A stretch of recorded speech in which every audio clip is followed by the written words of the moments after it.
அன்பார்ந்த முருக பக்தர்களை வணக்கம். நான் ஜெயமஸ் கோபி. இந்த குரல் பதிவு எது சம்பந்தமானதுன்னா, ஒரு முருகர் அற்புதம் அதிசயம் அது சம்பந்தமான ஒரு குரல் பதிவு. இமயமலையில் குப்தி கார்த்திக் சுவாமி கோவிலுக்கு வந்து நான் தேடி கண்டுபிடிச்சி போனது எல்லாமே முருகப்பெருமான் கருணைன்னு தான் சொல்லுவேன். காரணம் வந்து எவ்வளோ நேரங்களில் வந்து பல தடைகள் வரப்போல அந்த தடைகள் எல்லாமே முள் பாதை எல்லாமே மலர் பாதையாக மாற்றி கொடுத்தாரு முருகப்பெருமான். இது வந்து 100% வந்து அவர் பண்ணது தான்.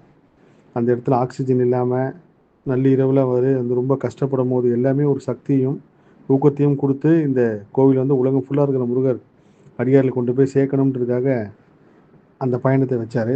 அதுக்கப்புறம் அதே மாதிரி ஒரு கோவிலை வந்து நான் என்னோடய முருகர் ஆராய்ச்சியில் கண்டுபிடிக்கிறேன். அதுவும் கிட்டத்தட்ட இமயமலை சார்ந்து அந்த பகுதியில் இருக்கிற கோவில். இந்த குப்தி கார்த்திக் சுவாமிக்காவது வந்து ஏதோ கொஞ்சம் இன்ஸ்டாகிராம் பேஜ்லாம் அவங்களோட இருந்துச்சு, அதை வச்சு தொடர்பு ஏற்படுத்தி தொடர்பு கொண்டு எல்லாம் பேசி போனோம். ஆனால் அந்த கோயில் வந்து எங்கள் ஃபோன் நம்பர் எதுவுமே இல்லை. ஆனால் ஒரு முருகப்பெருமான் நம்ம உலகம் ஃபுல்லாக இல்லாத ஒரு சிறப்பான வழிபாடு அங்கே இருக்குது. அதே மாதிரி தமிழ்நாட்டுக்கும் அந்த கோயிலுக்கு ஒரு பெரிய தொடர்பு இருக்குது. இப்படி ஒரு விஷயம் வந்து முருகப்பெருமான் காட்டியிருக்காரு. அது சம்மந்தமாக கிட்டத்தட்ட ஒரு 15 நாளாக நம்ம தம்பி தேஜுன் இருக்கு அப்படின்னு அவர்கிட்டையும் சொல்லி எப்படியா தேடி கண்டுபிடிங்க. நானும் என்னோட முயற்சியெல்லாம் தேடிக்கிட்டே இருக்கேன். ஒவ்வொரு நாளும் கிடச்சிருச்சான்னு கேட்பேன். ஏன்னா சென்னையிலேருந்து நம்ம எந்த விமான நிலையம் போனோம், அங்கேருந்து அதுக்கப்புறம் எப்படி ட்ராவல் பண்ணுறது, இதையும் வந்து தமிழ்நாட்டிலேருந்து யாருன்னா அந்த கோயிலுக்கு போயிருக்காங்களான்னு பார்த்தா யாருமே போகல.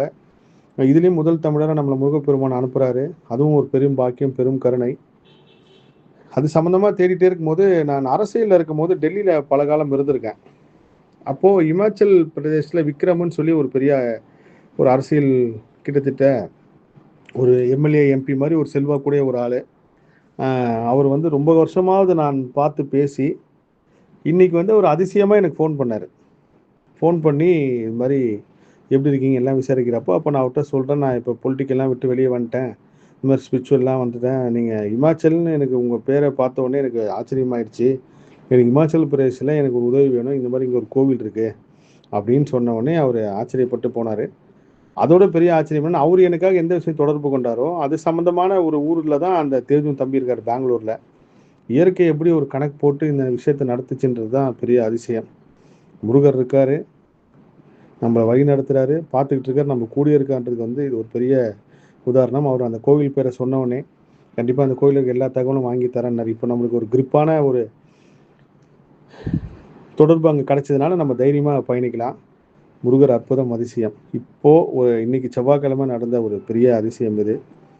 எல்லா புகழும் முருகனுக்கே. நன்றி.